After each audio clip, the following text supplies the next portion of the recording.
और बंगाल की पॉलिटिक्स के बाद अब बात पाकिस्तान की, जहां हालात बहुत खराब हैं। महंगाई को लेकर जनता गुस्से में है, इमरान के खिलाफ आंदोलन हो रहे हैं और ऑपोजिशन जल्द से कर रहा है। वहां की सरकार और सेना कितनी बौखलाई हुई है, इसी से समझ सकते हैं कि आज जब एक जलसे में मौलाना फजलुर रहमान फौज पर हमला बोल रहे थे तो उनकी स्पीच ब्लैकआउट कर दी गई, उनकी आवाज बंद कर दी गई, चलता भाषण बीच में रोक दिया गया। पाकिस्तान के अंदर क्या कुछ चल रहा है, इस पूरी रिपोर्ट को देखिए। इमरान खान मस्त, अवाम त्रस्त। हालत ऐसी हुकूमत है जिसने गरीबों का खून निचोड़ दिया है। महंगाई को तुम्हें कम करना चाहिए, महंगाई को सस्ता करे। तुमने तो वो हुकूमत की है कि अपनी औलादों को हिला के रख दिया। 2021 में फूटा महंगाई बम। असल में हम बचपन से ये सुनते आ रहे हैं, अब हो सकता है आसानी हो जाए, अब आसानी हो जाए, और मुश्किलातें बढ़ती जा रही हैं, आसानी नजर नहीं आ रही। नियाजी ने मुल्क बर्बाद कर दिया। चीनी फिर जो है वो 95 रुपये, 100 रुपये, 105 रुपये बिक रही है। इतना बड़ा इशू है, यानी कि वजीर आजम जो है वो 12 दिसंबर को जो दावा कर रहे हैं, वो दावा जो है वो 5 जनवरी को गलत साबित हो रहा है। महंगाई से पाकिस्तान में गृह युद्ध। डायलॉग किससे? हम एक जाली हुकूमत के साथ, जाली हुक्मरान के साथ डायलॉग करेंगे, खारिज इम्कान बस पाई की अलामत है। अब हमारे मुजाहिरों का सामना नहीं कर सकते, न उसको रोक सकते हैं। 72 घंटों में उनकी वजारतें खत्म हो जाएंगी, हमारे साथ हमें कोई फर्क नहीं पड़ेगा। पाकिस्तान की सिचुएशन हर गुजरते दिन के साथ बिगड़ती जा रही है। वजीर आजम इमरान खान इस समय 4 फ्रंट पर घिरे हुए हैं, उनसे मुल्क संभल नहीं रहा। महंगाई की वजह से लोग सड़कों पर प्रधानमंत्री को गालियां दे रहे हैं। हुकूमत की नाकामी को लेकर जॉइंट ऑपोजिशन जलसे कर रहा है। बलूचिस्तान में शिया मजदूरों की हत्या पर हजारों लोग क्वेटा, कराची से इस्लामाबाद तक आंदोलन कर रहे हैं। यूएई और सऊदी में हजारों पाकिस्तानियों की नौकरी चली गई। महंगाई को लेकर पाकिस्तान के अंदर कैसे कोहराम मचा हुआ है, उसकी पूरी पिक्चर देखने से पहले खैबर पख्तूनख्वा के पन्नू का ये लेटेस्ट वीडियो देख लीजिए। मौलाना फजलुर रहमान की सरबराही में पीडीएम ने हजारों लोगों के साथ एंटी गवर्नमेंट और एंटी एस्टेब्लिशमेंट जलसा किया। खैबर पख्तूनख्वा के डेरा इस्माइल खान से मौलाना की रोड शो की शुरुआत हुई और हजारों की भीड़ के साथ उनका काफिला पन्नू पहुंचा। इमरान हुकूमत ने जगह जगह मौलाना को रोकने की कोशिश की, लेकिन भारी हुजूम के आगे सरकार बेबस दिखी। कोरोना काल में वायरस से बेखौफ होकर पीडीएम की 10 पार्टियों ने पन्नू में रैली की और इमरान सरकार को ललकारा। अमन अमान इनके हाथों तबाह, मईशत इनके हाथों तबाह। आज आपको पता है कबायली इलाकों में कोई निजाम मौजूद नहीं है। दावे किए गए कि हमने दहशतगर्दी को शिकस्त दे दी है। अब बताओ, अगर दहशतगर्दी मौजूद है तो फिर तुम्हारे दावे गलत थे। इमरान सरकार ने इस रैली से पहले ऐलान किया था कि फौज के बारे में उल्टा सीधा बोलने पर 72 घंटे के भीतर केस दर्ज किया जाएगा, लेकिन मौलाना और उनके साथियों ने इस धमकी से बेपरवाह होकर फौज को भी टारगेट किया। किस मकसद के लिए कबायली इलाकों में फौज आज तक बैठी है? मोर्चा जन है। अगर वो अमन नहीं ला सकी, दहशतगर्दी इसलिए ताकि फौज के वहां रहने का जवाब हो, इसलिए दहशतगर्दी को खत्म नहीं किया जा रहा। बलूचिस्तान में हर जगह फौज फैली हुई है और कहते हैं सिक्योरिटी का तकाजा है। मैं आज वाज़ेह अल्फाज में कहना चाहता हूं कि जब तक पाकिस्तान की सिविलियन इलाकों में फौज मौजूद रहेगी, अमन कायम नहीं हो सकता। कि फौज को मौलाना फौज के बारे में यहीं तक बोल पाए थे कि पाकिस्तानी चैनलों ने उनकी स्पीच काट दी। कई चैनलों पर आवाज बंद कर दी गई। दरअसल पाकिस्तान में ज्यादातर चैनल फौज के कंट्रोल में हैं और डायरेक्ट आदेश है कि आर्मी के खिलाफ कोई बात ना दिखाई जाए। इसलिए जैसे ही मौलाना फजलुर रहमान ने सेना पर बोलना शुरू किया, उनका भाषण काट दिया गया। आर्मी से अपोजिशन इसलिए खफा है क्योंकि वो इमरान को बचा रही है। फौज को मौलाना फजलुर रहमान पीडीएम जलसे से बन्नू में खिताब कर रहे हैं। यहाँ वक्त हुआ है। इमरान खान नियाजी के खिलाफ इस गुस्से की वजह क्या है? आखिर क्यों लोगों को कोरोना से ज्यादा हुकूमत से डर लग रहा है? उसका कारण है फेल इकोनॉमी, रिकॉर्ड तोड़ महंगाई और भ्रष्टाचार। पाकिस्तान वो पाकिस्तान जो दुनिया में पहली 5 सबसे तेज उभरती मईशतों में था, जनूबी एशिया में सबसे पीछे हो गया है। हिंदुस्तान हमसे आगे निकल गया, बांग्लादेश आगे निकल गया, श्रीलंका आगे निकल गया, नेपाल आगे निकल गया। अब अफगानिस्तान की करेंसी भी एटमी पाकिस्तान से मजबूत हो गई। महंगाई को लेकर अवाम में कितना गुस्सा है इन तस्वीरों से समझिए। लाहौर में वजीर आजम इमरान खान के स्पेशल असिस्टेंट शहबाज गिल को लोगों ने दौड़ा लिया। आटा चोर चीनी चोर के नारे लगाए गए, लोगों की पुलिस से भी झड़प हो गई।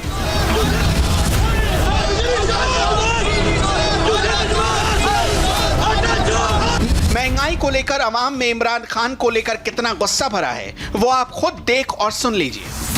क्या कहेंगी 2020 कैसा गुजरा? ओए इतना बुरा गुजरा। इमरान खान ने ऐसी की तैसी करके रख दी आवाम की। इतना बुरा गुजरा है। गरीब आवाम को तो उन्होंने पीस के रख दिया, जैसे आटा को पीसते हैं ना, गंदम को चक्की में पीसते हैं, ऐसे पीस दिया। अल्लाह करे जी उतर जाए, जल्दी जल्दी उतर जाए। हम बददुआ तो नहीं देंगे। महंगाई तो इतनी है कि कुछ भी नहीं, आवाम को परेशान किया हुआ और कुछ भी नहीं है। आवाम कहाँ जाएगी? गरीब आवाम। हर चीज़ की परेशानी है। किस चीज़ की? किसी चीज़ की है भाई। खाने पीने का सबसे ज़्यादा तो महंगाई ने दम तोड़ दिया है बस, और तो कोई मसला नहीं है। बिजली का बिल, गैस का बिल, परेशानी। इससे अच्छा तो इंसान मर जाए तो बेहतर है। लोग भूखे मर गए, फाके आ गए, सबको रोडों पे आ गए लोग। अब तो गैस नहीं आती थी, अब तो गैस भी जाने लगी। सही। तो क्या हुकूमत से क्या तवक्कात रखती हैं 2021? कोई भी तवक्कात नहीं रखते और बुरे तवक्कात। ये वो लोग हैं जिन्हें सियासत से कुछ मतलब नहीं, लेकिन इमरान खान ऐसी आवाजों को पॉलिटिक्स बताते रहे हैं। शायद इमरान अपने मुल्क के नेशनल मीडिया पर महंगाई को लेकर चल रही डिबेट भी नहीं देखते। अगर देखते तो उनकी आवाम इस तरह ना रो रही होती। क्या मुतालबा करेंगी हुकूमत से? भाई यही कहेंगे कि भाई गरीब आदमी तो पिस ही रहा है। लॉकडाउन वैसे आपको पता चल रहा है, तो इस हिसाब से भाई महंगाई तो कम करे ना। गरीब आदमी तो बेचारा ना उसकी रोजी चल रही है, ना कोई काम चल रहा है। हालत ऐसी हुकूमत है जिसने गरीबों का खून निचोड़ दिया है। रोटी इतनी महंगी कर दी है कि रोटी भी गरीब आदमी जो है एक टाइम नहीं खा सकता है। अब तो सब्जी भी महंगी कर दी। हर चीज़ महंगी है, यहाँ तक के माचिस की डिबिया जो है ना वो भी 3 रुपए की कर दी है। बेगैरत जो आए हैं ना इमरान खान, इसकी वजह से हम सब की जिंदगी अजीरन हो गई है। इसे समझता हूँ कि बहुत बड़ी ट्रेजिडी का हम मरियम और आशिक अवान साहबा के चक्कर में फंसे रहते हैं। और जो जुल्म पाकिस्तान में हुआ ना, मैं कोई पर्सनल बात नहीं कर रहा, ये मैंने एक नई तर्ज की हुकूमत देखी जिसने सबसे बड़ा कमाल ये किया है कि खबर ये आज की ये थी, आप भी सारे जर्नलिस्ट हैं, खबर ये थी कि इमरान खान साहब ने बहुत बड़ा आज आप पे एहसान किया। उन्होंने कहा 10 रुपये पेट्रोल नहीं बढ़ेगा, 3 रुपये बढ़ेगा, 7 रुपये माफ़ कर दिए, आपकी मेहरबानी। खान साहब की इतनी बड़ी असमत है कि 55 रुपये की चीनी उन्होंने 110 की पहले करवाई, फिर उन्होंने कहा 90 रुपये के कर पे ये खबर लगाओ कि चीनी सस्ती हो गई है। 170 का डॉलर हुआ, फिर कहा जी खबर लगाओ 160 का डॉलर हो गया। भाई सस्ती चीज़ तब होती है कि 55 से नीचे जाए, जब आप आए थे वहाँ से चले। आप जब तक वर्ल्ड बैंक के गुलामी से नहीं निकलेंगे, आपके लोग प्रॉपर टैक्स नहीं देंगे, आपके इदारे ईमानदारी से काम नहीं करेंगे, तो आने वाला वक्त गुजरे वक्त से खुदा न खास्ता बुरा आएगा। ताहम बीइंग पाकिस्तानी मेरी दुआ है कि या अल्लाह पाकिस्तान में आम आदमी की ज़िंदगी बेहतर कर। अंडे से लेकर सब्जियां, फल, आटा, चीनी तक इमरान हुकूमत में सब कुछ महंगा है। महीनों हो गए पब्लिक सड़कों पर इमरान को गालियां देती रहती हैं, रोती रहती है, लेकिन महंगाई कंट्रोल नहीं हो रही। इमरान सरकार ने ताजा झटका चीनी का दिया है। 12 दिसंबर 2020, आज से तकरीबन कोई 20-25 दिन पहले वज़ीर-ए-आज़म इमरान खान साहब ने एक ट्वीट किया था। एक माह कबल के 102 रुपये के मुकाबले में आज माशाल्लाह मुल्क भर में चीनी औसतन 81 रुपये फ़ी किलोग्राम बिक रही है। एक कसीरुल जहद हिकमत अमली के ज़रिए चीनी की कीमतों में कमी पर मैं अपनी टीम को मुबारकबाद पेश करता हूँ। आज वो चीनी फिर जो है वो 95 रुपये, 100 रुपये, 105 रुपये बिक रही है। इतना बड़ा इशू है, यानी कि वज़ीर-ए-आज़म जो है वो 12 दिसंबर को जो दावा कर रहे हैं, वो दावा जो है वो 5 जनवरी को गलत साबित हो रहा है। इस पर अपोजिशन खामोश है। इमरान खान नियाजी की नाकामी टीवी एंकर चटखारे लेकर पूरी दुनिया को सुना रहे हैं और पाकिस्तान की जगहंसाई करवा रहे हैं। बात करें जनाब महंगाई की, जिसको हुकूमत अब तक समहाउ रोकने में कामयाब नहीं हो सकी, और चीनी की जो कीमत है वो पिछले दिनों थोड़ी बहुत कम तो हुई थी, लेकिन अब उसमें दोबारा इजाफा हुआ, इजाफा भी हुआ 11 रुपए फी किलो का, जिसके बाद अब जो चीनी है वो 1 किलो 90 किलो की फरोख्त हो रही है। ये 90 रुपए में तो पता नहीं कहाँ फरोख्त हो रही है, क्योंकि मेरे घर के नजदीक जो स्टोर है उधर 95-96 की फरोख्त हो रही है। आटे की कीमत जनाब 65 हुई थी, वापस 70 हो गई है। दालों, मिर्चें और गरम मसाले की अगर बात करें, उनकी कीमतों में मुसलसल इजाफा हो रहा है। बहाना बनाया जा रहा है कि जनाब इंडिया से ट्रेड रुकी हुई है। सर्दी का मौसम है जनाब, अंडे 240-250 तक गए, अब फिर बीच में वापस आए तो 190-194 हो गए। बड़े मतलब 190-194 पे हमने सुख का सांस लिया। ओह माय गॉड, मतलब बड़ी कुछ सस्ताई हो गई है। बस शफात, ये तो 190-194, फिर कोई शायद आपको ऐसा डिपार्टमेंटल स्टोर मिलेगा जहाँ पे मिलेंगे उमूमी तौर पे तो 230 रुपए फी दर्जन होगी। पूरी दुनिया जानती है कि पाकिस्तान के हुक्मरान को आवाम से ज्यादा फिक्र आतंकवादियों की रहती है। उन्हीं को पालने पोसने में इतना पैसा खर्च हो जाता है कि जनता के लिए बचता ही नहीं। जरा इमरान खान के 2.5 साल के कार्यकाल में मुल्क की हालत देख लीजिए।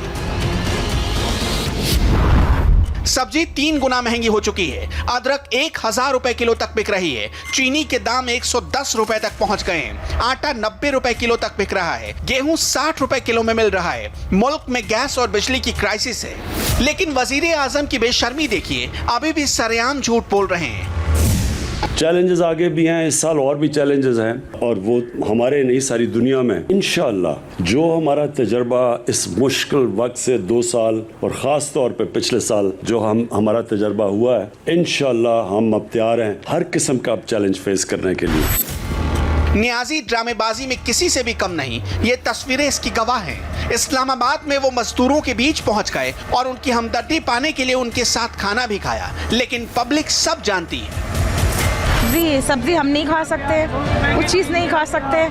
आटा कभी नहीं हुआ क्या 6 रुपए किलो आटा था, 70 रुपए किलो, 80 रुपए किलो पहुंच गया आटा। कभी खाया है जिंदगी में, तो अब क्या मरने का ही मुकाम है और क्या है। एक दिन में ऐसा गुजरता है जैसे 10 रुपए का नोट है, समझो ना, कोई जान ही नहीं है पैसे में। नहीं, बिल्कुल पैसे में जान नहीं है, जब कीमतें इतनी ऊपर चली गई हैं। अब एक बताओ, एक नॉर्मल आदमी 15,000 की जॉब में घर चलाएगा, किराया का देगा, बिजली गैस या खाने को देगा। 10 साल पीछे चले गया पाकिस्तान हमारा, 10 साल पीछे। पाकिस्तान के नेशनल टीवी पर जो एक्सपर्ट्स कुछ दिन पहले तक नियाज़ी की तारीफ करते नहीं थकते थे, अब वो भी हुकूमत को कोस रहे हैं और कह रहे हैं कि 2021 में भी मुल्क अंधेरे में ही जाता दिख रहा है। ये वॉशिंग पॉलिसियां क्या इंडिकेशन दे रही हैं, क्या 2021 भी इसी तरह का होगा? साल सख्त होगा। अगर कोई ब्राह्मण कहता है कि अच्छा होगा तो उस ब्राह्मण को मेरे सामने लेकर आए, वो कौन है। हमारे यहाँ जो सूरत हाल है वो 2 तरह की है। एक तो ये कोरोना की ने हमको गिरा दिया। नहीं देखें, नासिर बेग चुगताई साहब ने तो सारा कुछ ही कोरोना पे डाल दिया। अब मुझे नहीं समझ आई कि ये चीनी भी कोरोना ने महंगी कर दी, आटा भी कोरोना ने महंगा कर दिया, टमाटर भी कोरोना ने महंगा कर दिया, और हमें तो ये बताया जा रहा है मैं पॉलिसी भी गई है की वजह से पाकिस्तान की टेक्सटाइल को बूम आ गया है और इतने ऑर्डर्स मिल गए हैं जो पहले कभी 70 साल में हमें नहीं मिले हैं, कि सारा कुछ कोरोना पर तो ना डाल दें। पाकिस्तान के अंदर तो क्राइसिस है ही, पड़ोसी मुस्लिम मुल्कों ने भी इमरान की टेंशन बढ़ा दी है। यूएई और सऊदी में पाकिस्तान के लोगों की मांग कम हो गई है। यूएई ने पाकिस्तान के नागरिकों पर वीजा बैन लगाया था। यूएई में बैन के कारण 20,000 पाकिस्तानियों की नौकरी जा चुकी है। सऊदी में करीब 25 लाख और यूएई में 15 लाख पाकिस्तानी काम करते हैं। भारत और इजराइल के विरोध के कारण यूएई और सऊदी अरब ने पाकिस्तान से दूरी बना ली। यही नहीं, जिगरी दोस्त चीन ने भी पाकिस्तान में सीपेक प्रोजेक्ट पर काम रोक रखा है। चीन पाकिस्तान से 6 अरब डॉलर की गारंटी मनी मांग रहा है। इस साल पर हुकूमत ने जो महंगाई का नया तोहफा दिया, रिलीफ तो नहीं दिया, पेट्रोल 2 रुपए 31 पैसे महंगा कर दिया। ये पेट्रोल की कीमत अभी और कितनी बढ़नी है? जितनी IMF कहेगा वो करते चले जाएंगे। अभी IMF के पास किस्त के लिए जाना है, काशाए गदा आपके वजीर खारजा जाएंगे। आपके वजीर खारजा जो IMF के और आलमी मालियाती इदारों के मफादात के निगहबान के तौर पर काम करते हैं। भाई महंगाई आएगी, महंगाई का तूफान आएगा, बेघरी आएगी, बेरोजगारी आएगी, लोगों की जिंदगी के अंदर दुख आएंगे, तकलीफें आएंगी। आप उन इदारों की जिनका काम ही यही है कि गरीब मुल्कों की मैशत को नहीं संभलने देना है, नहीं संभलने देते हैं वो। हमें IMF के पास क्यों जाना पड़ता है? क्योंकि हमारी इंपोर्ट्स बढ़ जाती हैं, हमारी एक्सपोर्ट्स कम होती हैं, जो खसारा होता है। उसकी वजह से जो करंट अकाउंट डेफिसिट होता है, उसकी वजह से हमें IMF के पास जाना पड़ता है और मुसलसल कर्जे लेने पड़ते हैं, फिर IMF के प्रोग्राम में जाना पड़ता है, फिर अपनी इकोनॉमी को स्क्वीज करना पड़ता है। पाकिस्तान की इकोनॉमी ICU में है, अवाम सड़कों पर है और अपोजिशन ने 31 जनवरी तक नियाजी को कुर्सी छोड़ने का अल्टीमेटम दे दिया है। अब खबर यह भी है कि फौज और बिलावल भुट्टो की पार्टी PPP में अंदर खाने बातचीत चल रही है और ऐसी अटकलें हैं कि जल्द ही आर्मी हेडक्वार्टर से इमरान की विदाई का ऑर्डर आ सकता है। इमरान को भी पता है वो चंद दिनों के वजीर आजम है, लेकिन इमरान ने अपने मुल्क को मुसीबतों के उस चक्रव्यूह में फंसा दिया है जहां से उसका बाहर निकलना नामुमकिन दिख रहा है। रुक रहे हैं एक और छोटे से ब्रेक के लिए, लौटते हैं इस वक्त की हेडलाइंस के साथ।